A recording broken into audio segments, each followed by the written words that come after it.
Time doesn't announce itself when it passes. There's no sound when a year slips by. No signal when a decade quietly closes its door.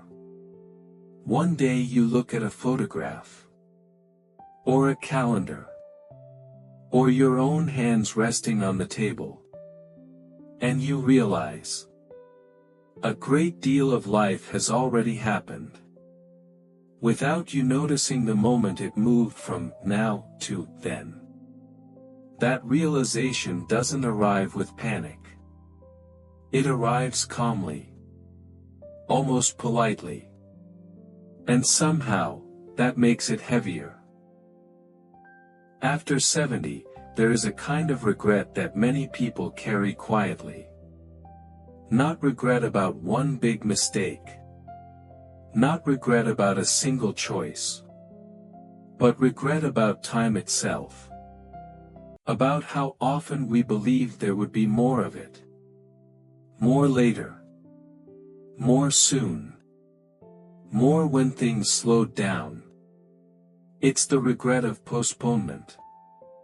Conversations not had. Questions not asked. Moments delayed because they didn't feel urgent at the time.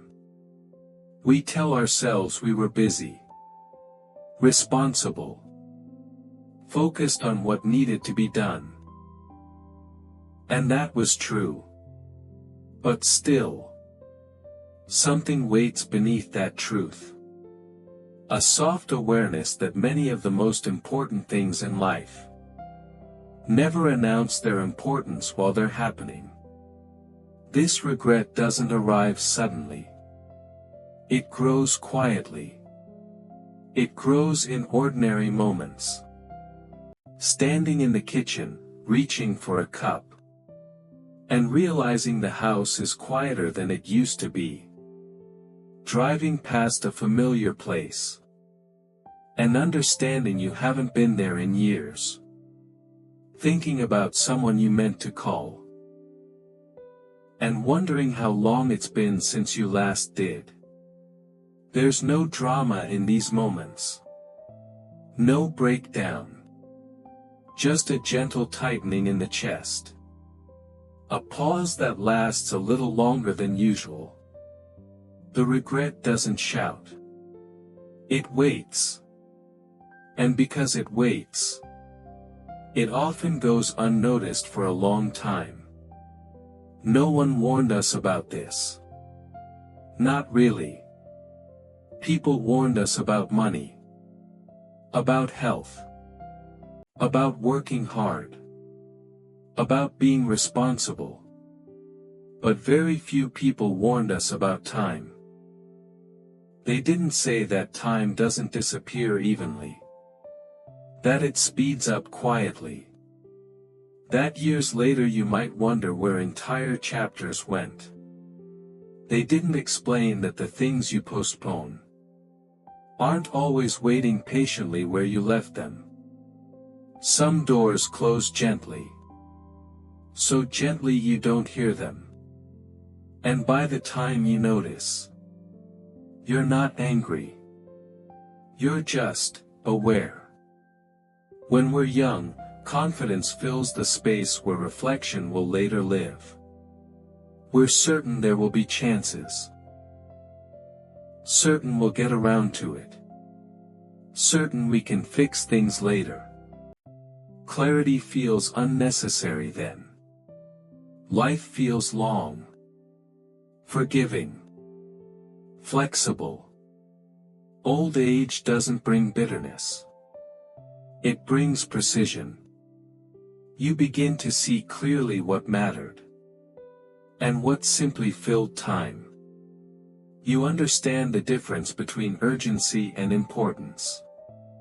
And you realize how often those two were confused.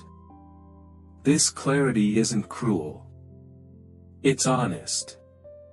And honesty, at this stage, can feel heavy. Because there's no illusion left to soften it. There's a temptation to turn this realization into motivation. To say, do more. fix things, hurry. But that's not what this moment is about. Awareness isn't a command. It's a presence. Awareness simply says, I see now. And seeing now still matters. Not because it lets you change everything, but because it lets you live the rest of your life with truth. There is dignity in that. Dignity in recognizing what time has taught you, without pretending you can outpace it. You don't need to rush. You don't need to prove anything. You don't need to rewrite your story. You only need to acknowledge that time is not something you control, but something you accompany. And perhaps the quiet regret so many feel after 70 is not a failure, but a final lesson. A reminder that life is not measured only by what we did, but by what we noticed while we were doing it. If time passes quietly, the question is not how to stop it. The question is, what do you notice now that you once rushed past, without realizing it would never return?